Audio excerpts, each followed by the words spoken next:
Hello, chers cavaliers, chères cavalières, ici Angélique. Bienvenue sur C'est pas sorcier, le podcast qui vous parle du lien cavalier-cheval. Ce podcast, il est complémentaire au blog j'entraînemoncheval.com. Avec le blog, on fait dans le concret. On parle conseils, exercices, matériel, on détruit les mythes de l'équitation. Mais au final, tout ça, ça se fait les deux pieds dans la carrière. Alors, le podcast, c'est l'occasion de prendre de la hauteur et de s'inspirer. Ensemble, nous allons interviewer des personnalités ou des experts équestres et j'espère que nous trouverons des clés ou en tout cas des axes de réflexion sur le lien qui unit un cavalier à son cheval. Le but, c'est évidemment que nous progressions nous-mêmes sur le lien qui nous unit à nos chevaux. Aujourd'hui, pour cet épisode « C'est pas sorcier de faire voyager un cheval », nous allons parler du vent. Jean-Luc Fautra, mon invité, s'est rendu célèbre en créant la marque de vent que vous connaissez bien et qui est à son nom. Vous verrez dans l'épisode que Jean-Luc est un géo-trouve-tout permanent et qu'en fait, à chaque fois qu'il se dit « j'en ai marre de quelque chose », il arrive à trouver une solution. C'est ainsi, avec la phrase « j'en ai marre de pas trouver de vent qui me convienne » que l'histoire des vents Fautra a démarré. Jean-Luc nous partagera tout au long de l'épisode ses conseils pour bien embarquer nos chevaux et les faire voyager. Par exemple, comment familiarise-t-on son cheval avec un vent ? Comment lui faire appréhender l'absence de pont ? D'ailleurs, en quoi c'est une bonne chose cette absence de pont selon Monsieur Fautra ? Que faire quand son cheval ne supporte pas les voyages ? On prendra par exemple le cas du cheval qui ne voyage plus dans un vent 2 places, accompagné, ou celui qui ne voyage bien que quand il est seul dans un vent 2 places. Jean-Luc nous expliquera les raisons de ce comportement et quelles sont les solutions possibles. Et puis tiens, d'ailleurs, par curiosité, comment est-ce qu'on fabrique un vent ? Est-ce que c'est comme une voiture ? Ça aussi, il va nous l'expliquer. Au cours de l'épisode, Jean-Luc nous partagera également la marque Fautrastus, qui est en fait la marque qui rassemble toutes ses inventions qu'il a créées en dehors de la marque de vent pour faciliter la vie des cavaliers. Vous verrez, il y a des pépites. Je vous invite à aller faire un tour au prochain salon ou aller voir leur site internet. Il y a de très bonnes idées. Allez, il est temps de lancer l'épisode « C'est pas sorcier de faire voyager son cheval ». Alors bonjour Monsieur Fautra. Bonjour. Merci de m'accueillir sur le salon Équitalion, sur votre stand. Mais c'est un plaisir. Je suis ravie de vous rencontrer. Ce Monsieur Fautras, en tout cas dans le milieu de l'équitation, c'est quand même quelque chose. Donc je suis vraiment contente d'être en face de vous aujourd'hui. Monsieur Fautras, c'est un homme comme les autres qui a bâti une petite entreprise de fabrication de vent, puis qui développe d'autres produits tout simplement, et puis qui continue à travailler dans la passion, et c'est tout, rien de plus. Mais c'est quand même un bel entrepreneur, un homme qui a réussi à vivre de sa passion à fond.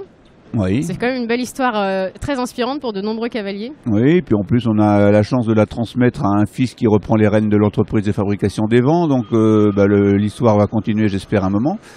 À suivre. Mais je le souhaite en tout cas. Monsieur Fautras, j'aimerais reprendre avec vous l'historique un peu de votre marque sur la création en fait du vent.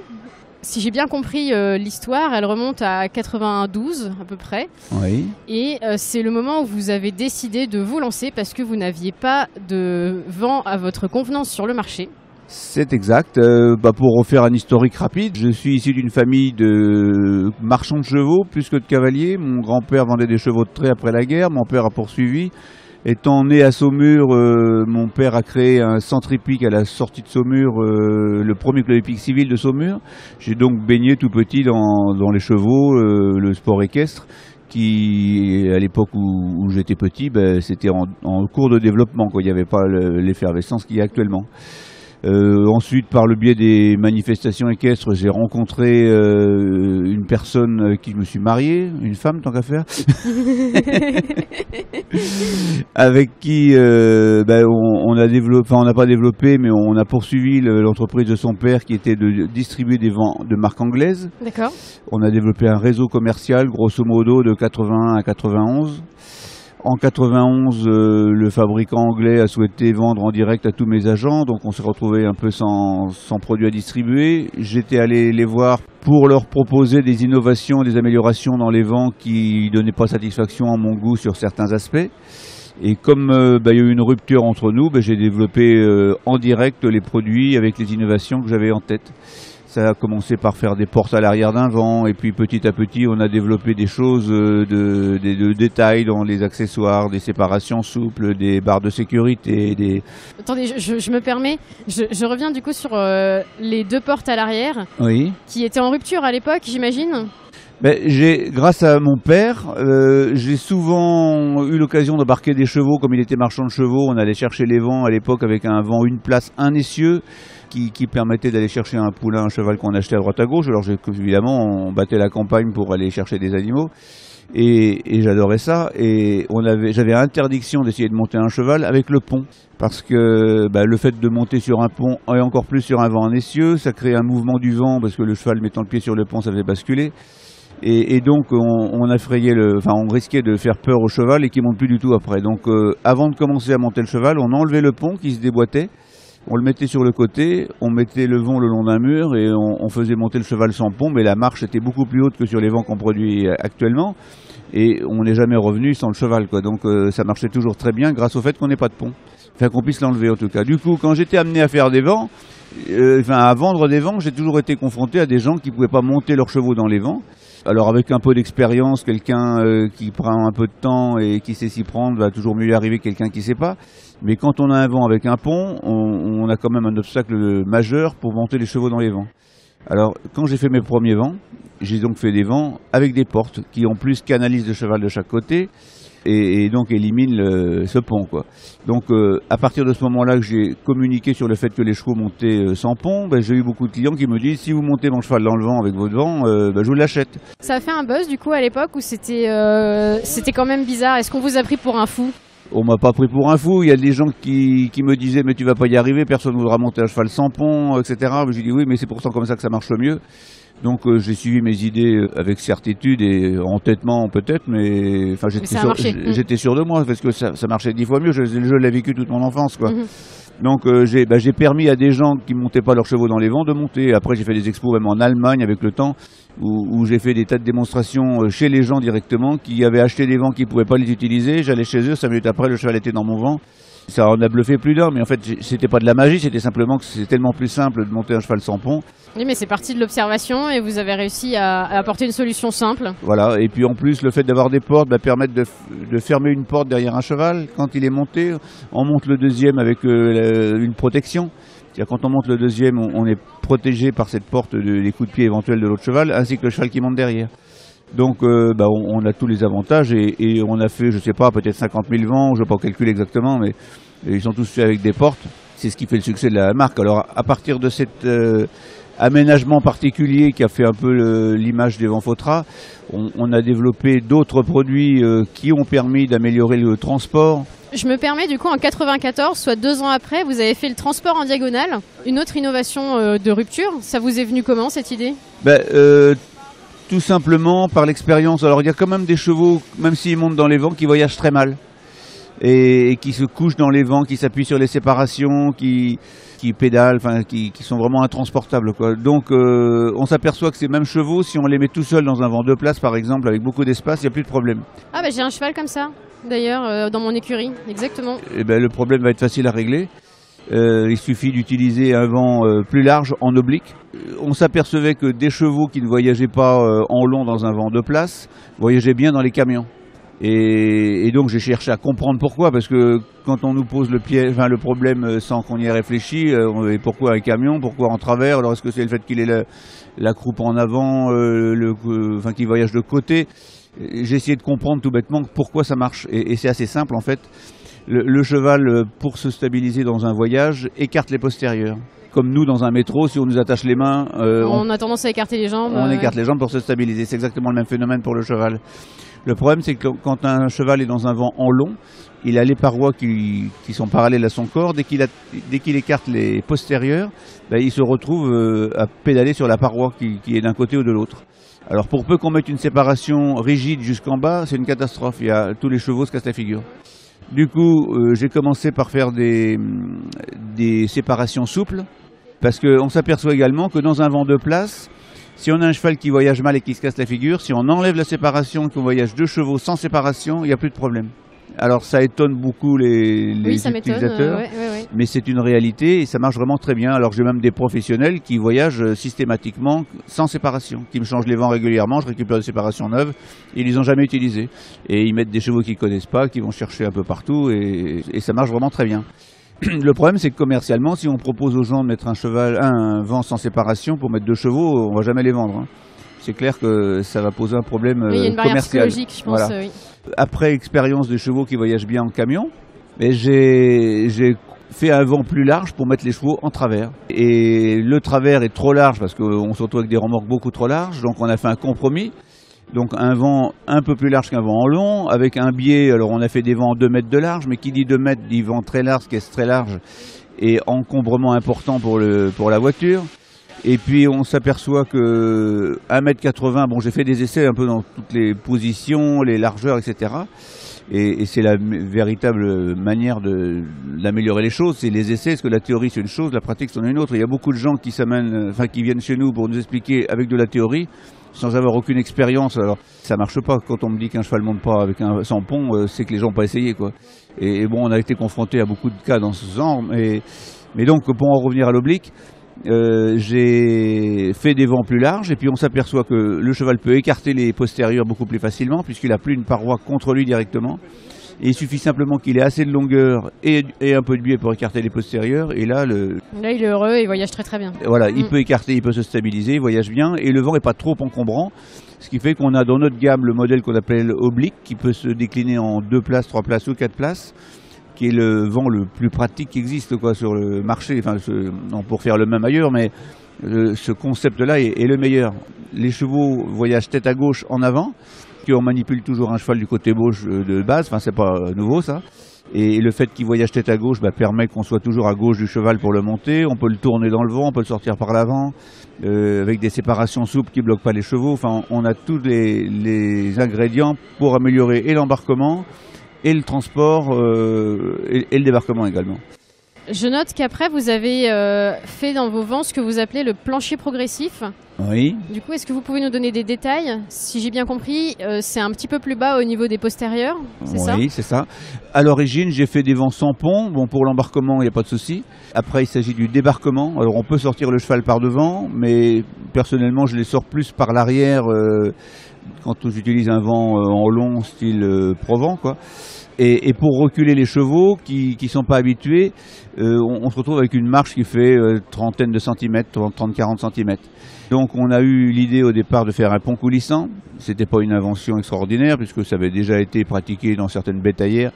Donc un simple pont coulissant dessous limite la marche. Ça fait 2 petites marches de 8-10 centimètres qui font une progression qui permettent mais c'est un inconvénient majeur, c'est que c'est pas pratique du tout à tirer, à glisser, à remettre. Et puis en fait on s'en sert jamais pour monter. Alors je me suis dit on va essayer de simplifier les choses, donc j'ai essayé de baisser le plancher, mais comme on est limité par l'appui qu'on a sur les essieux et la hauteur des roues, on est bien obligé d'avoir un espace entre le plancher de la route, et le plancher et la route. Du coup j'ai eu l'idée de baisser le plancher derrière l'appui des essieux. Alors au départ j'ai fait une pente et ça marche pas parce que les chevaux n'étant pas sur un appui plan, ils voyagent très mal. Du coup, après, j'ai fait 2 niveaux. Une première pente, une partie plane où s'appuient les postérieurs et une deuxième. Et là, on gagne, je ne sais plus combien, une dizaine de centimètres, qui réduit la marche et pour l'embarquement et pour le débarquement en reculant. Alors après, il y a une petite astuce pour débarquer les chevaux en marche arrière. Quand ils ne sont pas habitués, parce qu'on peut toujours constater qu'ils craignent un peu de reculer s'ils ne savent pas s'ils ont derrière 20 cm ou 2 mètres, sinon pas les rétroviseurs. Et du coup, il faut simplement leur faire comprendre au départ. Un cheval, c'est pas si bête que ça. Et ça comprend très vite. Donc il suffit de monter le cheval que les antérieurs pour les premières fois. On recule, on stoppe, on recule, on monte, on recule, on monte, on recule que les antérieurs. Et une fois qu'il a compris qu'on pouvait reculer du vent sans se faire peur et puis qu'il a maîtrisé un peu l'endroit où se trouve le sol, parce qu'il l'assimile très très vite, ben, on fait dans la foulée un embarquement complet, on recule immédiatement, on le fait une fois ou deux, et là on a expliqué au cheval ce qu'il doit faire et ça se passe très bien après. D'accord. Merci du conseil. Oui. Je pense que ça aidera beaucoup de gens. Alors du coup, avec toutes ces innovations, je me demandais si vous aviez une équipe R&D comme les autres marques, on va dire, un petit peu à la pointe en technologie. Ou est-ce que vous êtes juste un super géo-trouve-tout MacGyver qui fait tout? Ouais, j'ai pas de prétention, mais depuis tout petit, je cherche des solutions aux petits problèmes et ça m'amuse. C'est comme un joueur d'échecs qui essaie de trouver la solution. Ça me fait ça. Dès que j'ai un petit problème, j'essaie de trouver une solution. Alors c'est plus un jeu qu'autre chose. Et puis, bah, tout en jouant, on trouve des solutions efficaces à des problèmes réels. Bah, ça peut se situer dans le transport des chevaux via les vents ou camions, des côtés pratiques. Et puis à force de réfléchir, à force de trouver des solutions, ben on devient un peu plus averti, un peu plus... Enfin, on comprend plus vite certaines choses, on ne comprend pas tout, mais on comprend plus vite les techniques et puis ce qui aide, et donc on améliore un certain nombre de choses. Alors cet esprit de recherche m'a amené à développer des produits dans d'autres domaines que les chevaux, enfin, et en tout cas dans le domaine des transports de chevaux. C'est la marque Fautre-Astuce du coup? Alors du coup, j'ai fait des choses pour mes besoins personnels. J'ai commencé par faire des tapis. D'accord. Parce que quand on a des chevaux chez soi, pour avoir le plaisir de les avoir, on a un gros inconvénient, c'est le fait de les entretenir, créer des box chez soi, mettre la paille, enlever la paille, enfin, c'est une corvée monumentale, et du coup ça gâche vraiment le plaisir. Alors comme j'étais amené à le faire moi-même, que j'avais pas envie de me casser la tête avec ça, j'ai cherché des solutions. Alors j'ai trouvé plein de solutions qui marchent pas. Hein. Mais au moins vous êtes sûr que ça marche pas, faut pas les faire. Voilà, donc mais si vous voulez, il y a qu'en cherchant et en se donnant le mal de faire des essais qu'on constate si c'est bien ou si c'est pas bien. Et petit à petit, une idée dans une nuit d'insomnie ou une longue route qu'on met en application, parce que avoir des idées c'est une chose, mais après il faut être capable de les réaliser. Quoi. Du coup, j'ai fait mes premiers tapis avec écoulement d'urine qui permettent d'utiliser un box sans litière. Alors ça choque énormément de voir un cheval sur un simple caoutchouc. Moi-même, quand j'ai fait ça, je me suis dit, pauvre bête, il va même pas avoir un bout de paille. Mais en fait, le cheval, il s'en fout complètement. Quand il est dans les prés, on se préoccupe pas de savoir s'il pleut pas, s'il fait chaud. C'est vrai, il est sur le sol direct. Il est sur le sol. Si le sol est très dur en été, qu'il se couche, on n'y pense même pas. Et disons qu'ils n'ont pas du tout les mêmes réflexions, disons que les mêmes besoins que nous. Nous, on a besoin d'un lit moelleux. Eux, ils ont besoin d'un sol qui ne glisse pas pour se relever quand ils se couchent. Oui, on a tendance à faire de l'anthropomorphisme en fait là. Exactement. Sur la litière, par exemple. Si vous imaginez un sol très moelleux sur un sol très lisse pour un cheval, il va peut-être marcher sur un sol mou. D'ailleurs, il va pas y être très bien parce qu'il a besoin de quelque chose qui réagisse à son appui. Pour se coucher, nous, ça va être impeccable, mais pour lui, si le sol est lisse et mou, il va pas pouvoir se relever facilement parce que quand il prend ses appuis pour se relever, ça glisse. Et c'est comme ça qu'ils se font mal au jarret, qu'ils se font mal au dos parce qu'ils sont obligés de se contracter beaucoup plus pour se relever.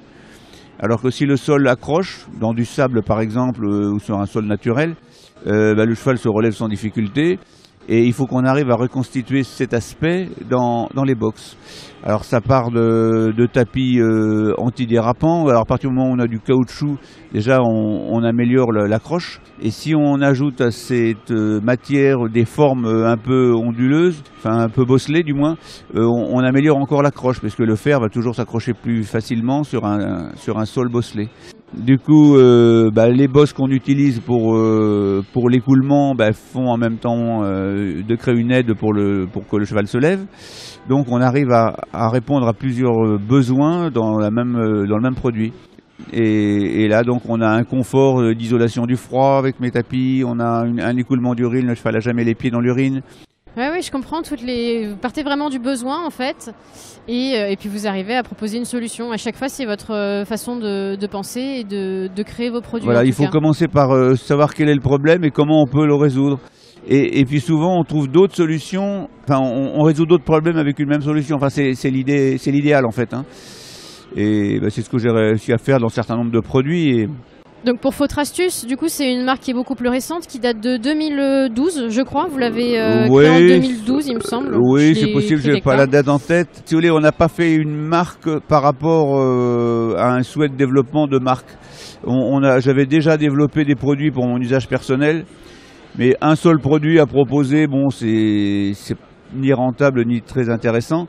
Donc, comme j'en avais fait plusieurs, à partir du moment où j'avais plusieurs produits intéressants à proposer, ma femme a eu, avec des astuces, donc on a eu... J'aime beaucoup le nom.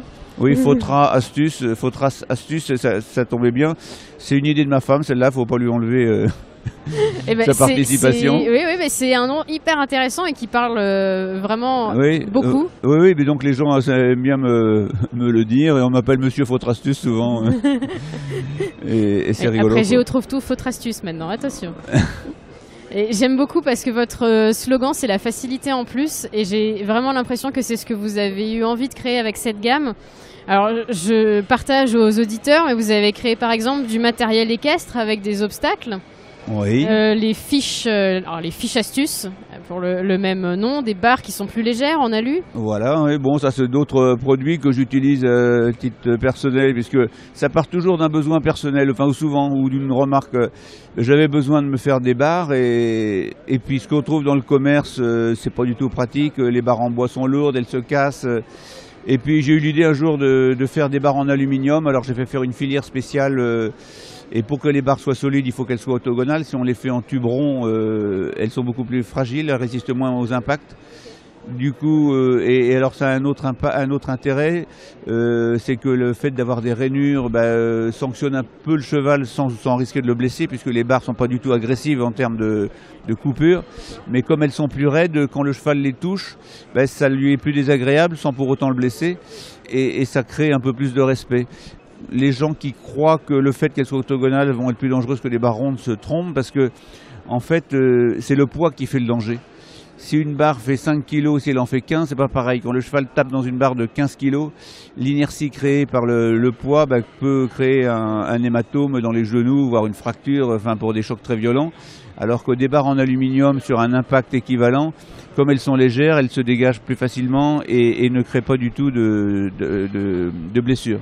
Donc on améliore énormément la sécurité grâce à ces barres pour les chevaux, tout en créant le respect, parce que le bruit que ça crée éveille le cheval et fait que le cheval fait plus attention. Alors comme le but de l'initiation à l'obstacle, c'est de faire sauter les chevaux sans faire tomber les barres, si on arrive à éveiller le cheval sans qu'il en ait des contraintes physiques, c'est top. Ah bah oui, c'est éducatif. Éducatif sans créer de danger et de douleur, quoi. Je profite du coup pour parler un petit peu de cette marque que j'ai découvert ici et je m'en excuse. Mais il n'y a pas de souci. C'était une belle découverte pour l'un comme pour l'autre. Et du coup, je vous parle aussi du râtelier, des barrières automatiques que vous avez créées. Même chose, vous êtes parti d'un constat, j'en ai marre d'eux. Par exemple, c'est-à-dire que j'ai une petite carrière chez moi, mais je travaille beaucoup dans les prairies. On a la chance d'avoir dans notre coin des terrains un peu vallonnés, donc le fait de monter et descendre des pentes avec des chevaux, il n'y a pas plus simple et plus efficace pour les muscler. Donc le terrain varié, alors comme les carrières sont toujours plates, pour aller en terrain varié, il faut sortir. Alors comme j'ai des prés et des clôtures, comme tout le monde, il faut descendre, ouvrir la barrière, refermer la barrière, c'est vraiment pas simple. Donc je me suis mis au point une barrière qui se lève du cheval, on n'a pas besoin de descendre du cheval, on tire sur une ficelle, enfin un petit câble, et qui élève une barrière et qui redescend toute seule. Alors ça semble facile d'imaginer quelque chose avec un contrepoids, mais il faut être sûr qu'elle referme, il faut être sûr qu'un cheval l'ouvre pas.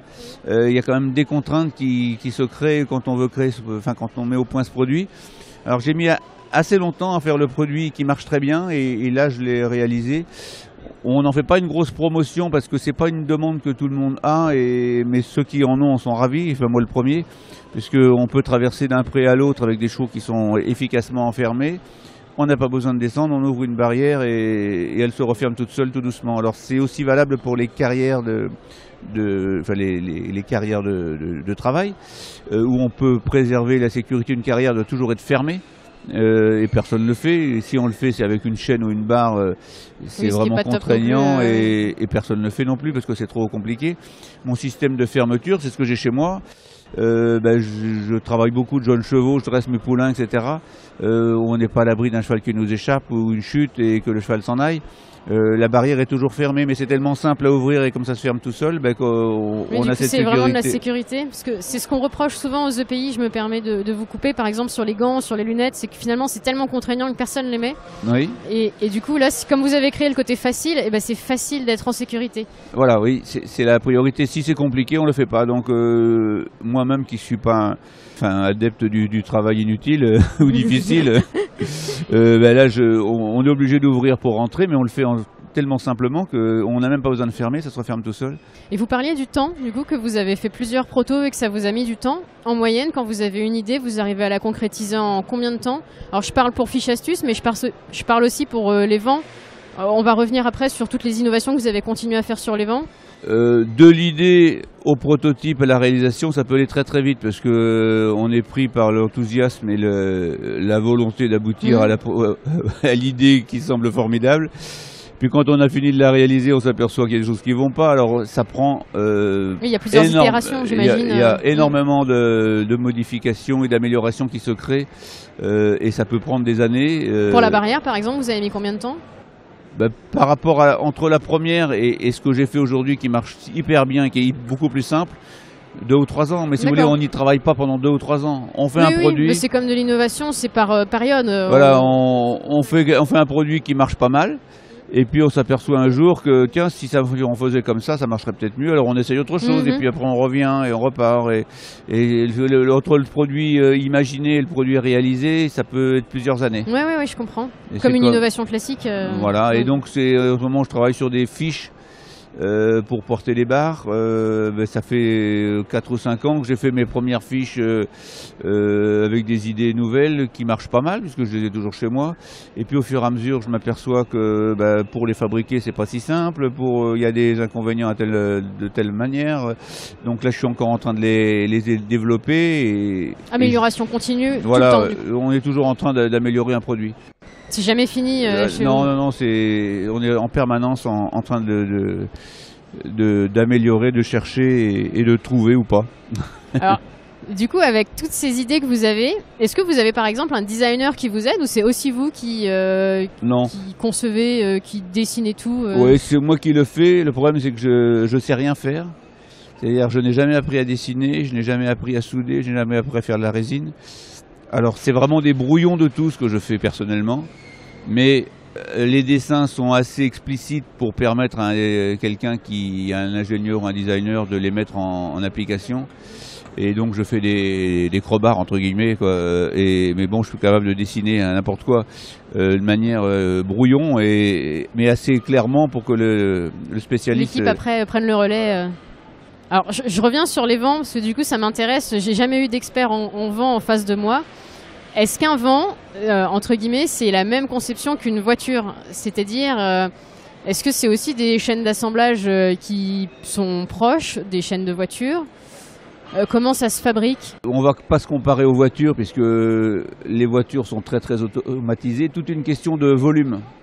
Quand on fait un prototype, on fait ça avec un gars ou deux et on bricole, quoi. On soude les morceaux, on coupe, on adapte, on ajuste, on monte et ça se fait avec 1 ou 2 personnes. D'accord. À partir du moment où un produit est défini, qu'on sait qu'on va faire une série parce qu'on a la vente possible ou la vente déjà réalisée, on met en place des équipes, c'est-à-dire qui font par exemple, qui vont couper la ferraille pour faire les châssis, d'autres qui vont les souder. Une fois que les morceaux sont soudés ensemble, on fait des assemblages en chaîne. D'accord. C'est-à-dire qu'on fait des piles de châssis qu'on met au début de la chaîne et puis on assemble avec les essieux. Un peu plus loin, on va mettre les planchers par exemple. Après, on fabrique la caisse petit à petit. Donc, ça s'est fait progressivement, un peu comme pour tout ce qui se développe. On a commencé par... on a des zones d'ateliers qui fabriquent tout ce qui est métallique, châssis, tout ce qui est ferraille. Un autre atelier qui fait tout le polyester.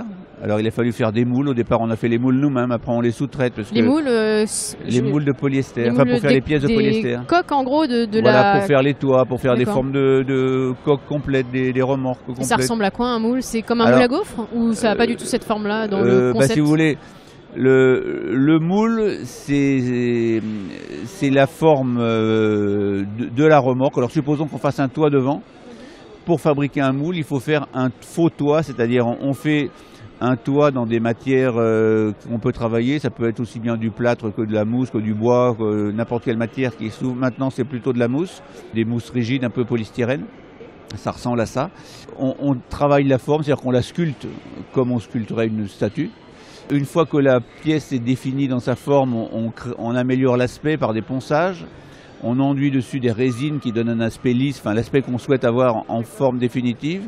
Et par-dessus, pour prendre l'exemple d'un toit, ce faux toit, créé de manière, fabrication de poinçon, on appelle ça un poinçon, une matrice. On coule dessus de la résine, on l'enduit de résine. Et avant d'enduire, on met un produit qui empêche que ça colle, un produit auto-démoulant. Donc, quand on a fini de mouler cette pièce, en enlevant la pièce qu'on vient de faire par-dessus, c'est le moule. Ouais, d'accord. Et après, on fait le contraire pour faire les pièces. D'accord. Du coup, on a fait nous-mêmes nos premières pièces et nos premiers moules pour les différents modèles. Ça prend énormément de temps quand on le fait de manière manuelle. Alors après, il y a des gens qui sont spécialisés là-dedans, qui travaillent avec des machines très techniques, avec 5 axes, qui font beaucoup plus vite. C'est beaucoup plus cher, si vous voulez, en apparence, mais on a une qualité de fabrication bien meilleure. Et maintenant, on ne fait plus rien nous-mêmes de ce qui concerne les moules. Quand on veut faire un moule, on le fait sous-traiter à des spécialistes. Toujours en France, du coup, à chaque fois? En France, bien sûr, oui. Alors du coup, à force de faire tout, c'est-à-dire qu'on crée la fabrication de l'artimétallurgie, on fait le polyester, on fait l'assemblage, bien entendu, et puis comme on en fait pas mal, il y a toute une gestion de stock, etc., de flux intérieur. On a à peu près 80 personnes pour gérer tout ça dans l'entreprise. En partant de rien au départ, d'une idée de fabriquer un vent, ça permet de faire vivre 80 familles, c'est déjà pas mal. Sans compter les sous-traitants de droite et de gauche qui nous font certaines pièces ou accessoires, quoi. Et sans compter l'impact sur les cavaliers après coup pour faciliter leur voyage. Vous touchez beaucoup de monde. C'est la base du produit. Alors là, c'est des vraies questions de curiosité. Est-ce qu'il y a des essais, par exemple, en soufflerie pour les vents, comme on peut avoir pour... je me rapproche des voitures, même si j'ai compris que c'est pas tout à fait la même chose, mais c'est la chose que je connais, entre guillemets. Disons que c'est toujours une question de volume. On n'a pas les mêmes moyens pour fabriquer 1000 vents dans une année que pour faire 100 000 voitures. Oui, ça c'est sûr. Du coup, les essais en soufflerie sont pas indispensables, surtout que quand on tracte des chevaux, la première idée, c'est pas de consommer le moins possible, d'aller le plus vite possible. Donc la forme n'a pas un impact important. Du coup, c'est à l'usage, le soufflerie, elle se fait derrière la voiture, quoi. On s'aperçoit que certaines formes opposent moins de résistance et que d'autres plus. Et c'est simple à comprendre. Les formes arrondies, la forme de l'œuf, ni plus ni moins, résistent beaucoup moins dans l'air et c'est plus facile à tirer. D'où les premières formes d'obliques qu'on a fait, qui sont des formes totalement rondes. D'accord. Et on s'aperçoit que ça roule très très bien comme ça. Donc quand on a compris ça, on va pas fignoler dans le détail l'aérodynamisme, parce que de toute façon c'est pour rouler à 90 km/h en gros. Alors on arrive à rouler beaucoup plus vite, évidemment, on est hors réglementation très souvent. De toute façon on va pas atteindre des vitesses énormes, donc ça paraît une importance énorme, quoi. Et vous avez d'autres tests de roulage, de stabilité? C'est des choses que vous faites Bien sûr, alors les calculs ça sert à rien, c'est l'habitude. On sait qu'il faut plus de poids sur une remorque pour qu'elle tienne la route. Il ne faut pas qu'il y ait plus de poids derrière que devant. C'est comme une caravane, c'est pareil. Et les gens de bon sens, en fait. De bon sens et d'expérience, parce que le bon sens, des fois on croit l'avoir et on se trompe, parce qu'il y a des pièges. Alors on s'imagine qu'une remorque qui est bien équilibrée, qui appuie ni derrière ni devant, va tenir bien la route. Et c'est pas le cas? Et c'est pas du tout le cas. C'est pour ça que les caravanes, il y a longtemps, tenaient pas du tout la route à 50 à l'heure. On prenait toute la route, ça se partait en zigzag. Parce que les premiers fabricants de caravanes mettaient l'essieu au milieu de la caravane, pour que ce soit bien équilibré. Ah oui, alors là, ça me paraît super logique. Alors que c'est pour ça que je vous dis le bon sens. C'est quoi le bon sens? C'est surtout l'expérience, en fait. Et du coup, il faut qu'il soit où l'essieu pour être correct? Pour qu'une remorque tienne bien la route, il faut qu'il y ait plus de poids à l'avant qu'à l'arrière. Donc on recule l'essieu, par exemple, par rapport à l'axe de 20 cm pour donner un chiffre arbitraire. Une idée, Et puis on voit ce que ça donne.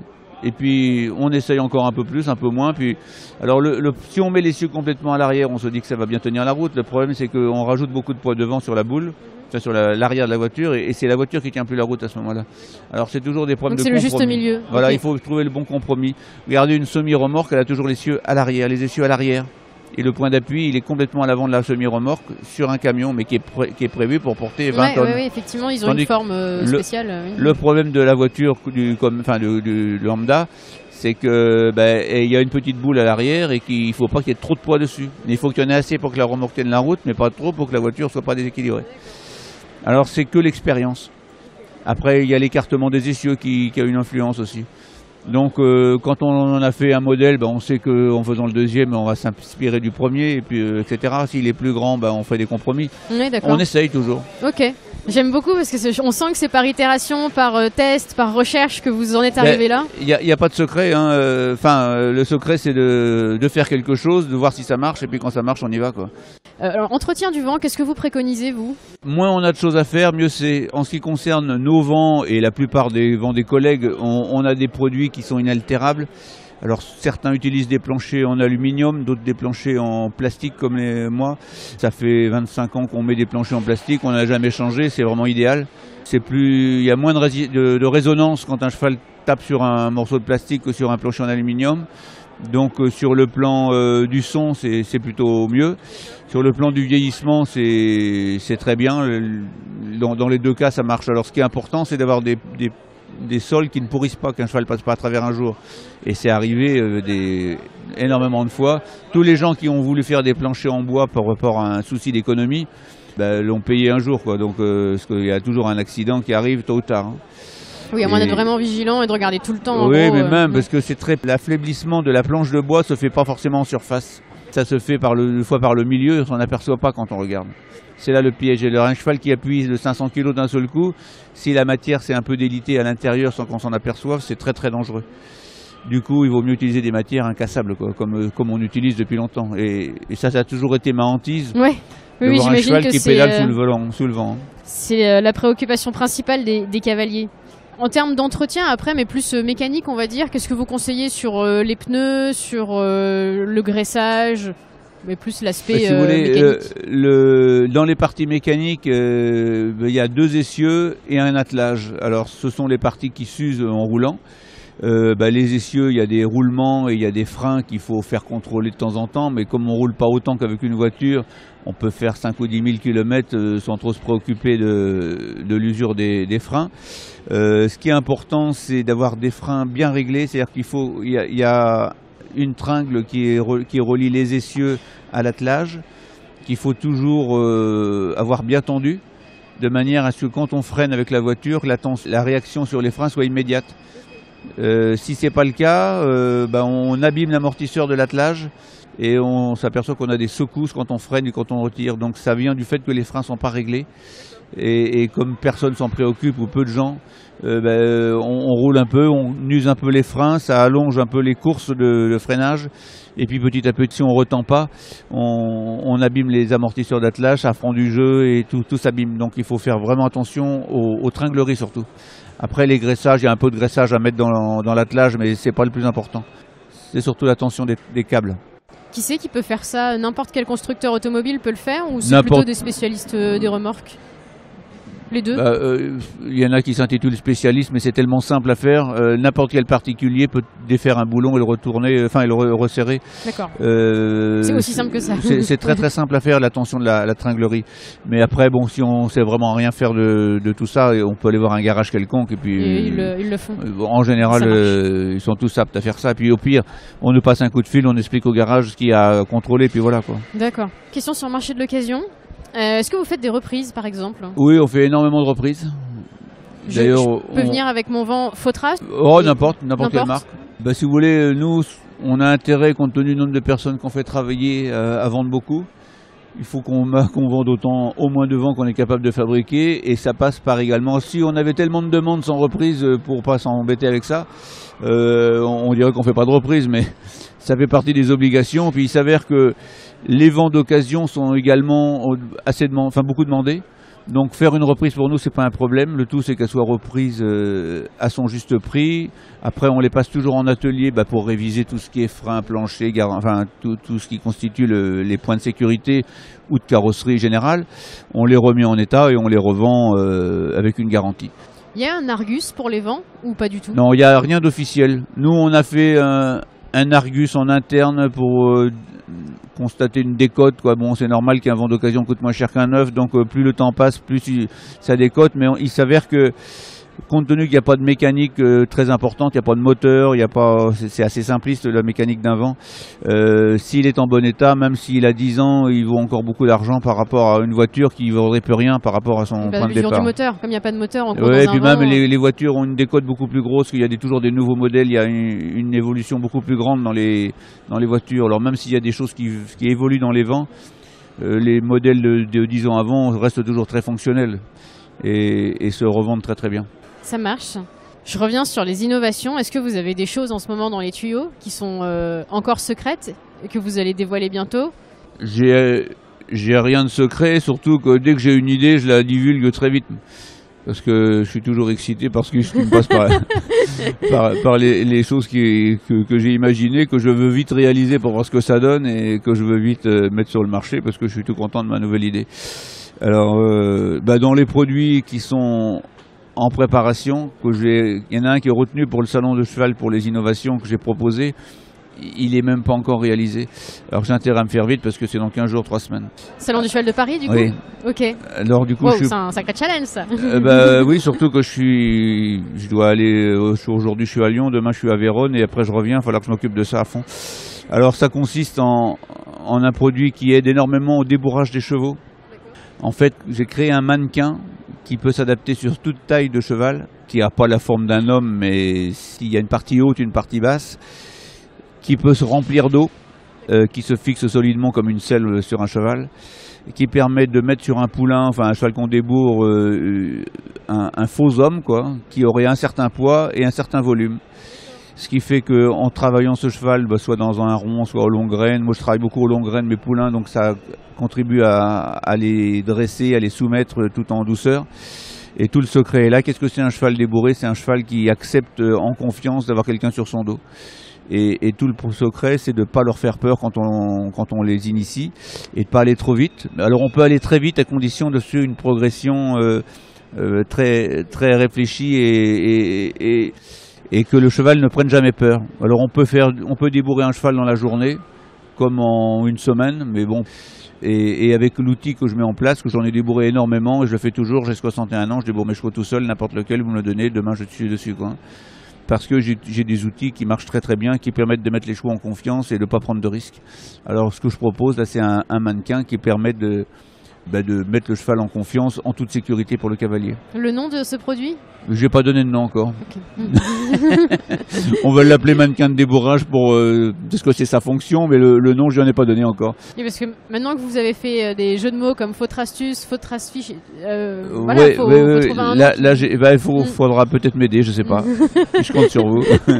Est-ce que vous avez envie de parler d'autre chose, des produits que vous avez envie de mettre en avant sur ce salon, Là, je viens de développer un produit qui a son succès auprès des pros. Là, ça n'a encore rien à voir avec ce dont on vient de parler. C'est une muserolle, parce que ça part toujours d'un problème que j'essaie de résoudre. Il n'y a pas très longtemps, j'ai débourré un cheval qui passait la langue. Bon. Et puis, j'ai fait une chose toute simple qui marche très bien, qui donne beaucoup moins d'inconvénients au cheval et qui lui fait accepter le mors plus facilement. C'est une muserolle qui retire le mors vers le haut. Alors, on utilise, enfin, il faut la voir pour comprendre. On passe le mors dans des rondelles comme les rondelles caoutchouc, c'est un peu le principe. Et ces mêmes rondelles sont reliées par l'avant, sur le chanfrein. Alors, à partir de là, on fait une muserolle qui relie tous les éléments, qui est montée avec des montants élastiques et qui peut se resserrer par l'avant. Et l'intérêt principal de la muserolle, on peut raccourcir la partie du chanfrein. Ça permet de plaquer le mors vers le haut de la bouche. Et en tirant sur les rênes, on tire beaucoup moins fort sur la langue et le cheval a moins de compression et donc passe plus la langue. Et puis on s'aperçoit avec cet accessoire que des chevaux qui sont très délicats, qui lèvent la tête, qui arrachent les rênes, qui sont vraiment, qui réagissent à une contrainte qu'ils n'acceptent pas, sont beaucoup moins désagréables et réagissent beaucoup mieux, tout simplement parce qu'ils n'ont plus cette contrainte dans la bouche aussi forte. On partage la pression entre la bouche et le nez et c'est tellement efficace que je suis content d'en parler parce que c'est un produit que je propose qui va avoir son succès assez vite parce que tous ceux qui l'essayent en sont ravis, quoi. Oui, puis qui change en plus de domaine pour vous, puisque là on est plus dans le domaine du cuir, de l'équipement du cheval textile, entre guillemets, on va dire. Ou Oui, en en ce qui concerne le textile, j'ai déjà fait confection des lourde. choses, protection de pluie. Enfin, si vous voulez, ce sont toujours des idées, mais pas spécialement mécaniques, quoi. Ça peut être dans n'importe quel domaine, donc c'est un problème qui permet de. On s'amuse à trouver une solution à un problème, point, quoi. Ça peut être dans n'importe quoi, même dans l'alimentation. Hein. J'ai trouvé des choses, je ne vais pas vous en parler là, mais ça n'a pas d'importance. Mais... Ouais, vous pouvez, hein, si vous avez envie de mettre non, en aucun avant. intérêt. Mais, Okay. mais bon, c'est un jeu permanent, c'est la vie, quoi. Et le nom du bridon, du coup? Pareil, vous n'avez pas encore réfléchi? J'ai pas cherché au nom, c'est une muserolle spéciale, il faudrait que j'y réfléchisse un peu. Ça marche. Ouais. La dernière, j'aime bien faire le mot de la fin. Du coup, si je vous dis lien cavalier-cheval, en un mot, quel est le premier qui vous vient à l'esprit? C'est qu'il y a une espèce d'harmonie entre le cheval et le cavalier. Il ne faut pas que le cheval... que le cavalier soit une contrainte pour le cheval, il faut qu'il y ait une osmose entre les deux. Et c'est là tout l'art et tout l'intérêt de tout cavalier, c'est quand on commence à comprendre que par certains contacts ou certaines réflexions, on a une relation intéressante avec un cheval, c'est une histoire de couple pratiquement. Et c'est l'harmonie entre les deux, quoi. C'est le mot qui vient, quoi. Voilà. Non, super.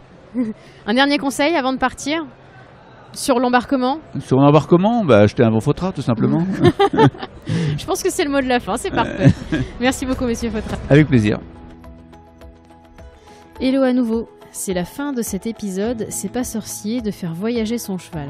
J'espère qu'il vous a plu, que vous avez appris quelque chose sur le vent et que vous avez glané quelques astuces pour vos prochains voyages. Si cet épisode vous a plu, parlez du podcast autour de vous et mettez-nous 5 étoiles sur iTunes. Si vous souhaitez me contacter, me poser des questions ou me proposer des idées de personnalités équestres à interviewer, rendez-vous sur la page Facebook J'entraîne mon cheval ou sur Instagram @j'entraîne mon cheval. Il ne me reste plus qu'à vous souhaiter une bonne semaine. À bientôt.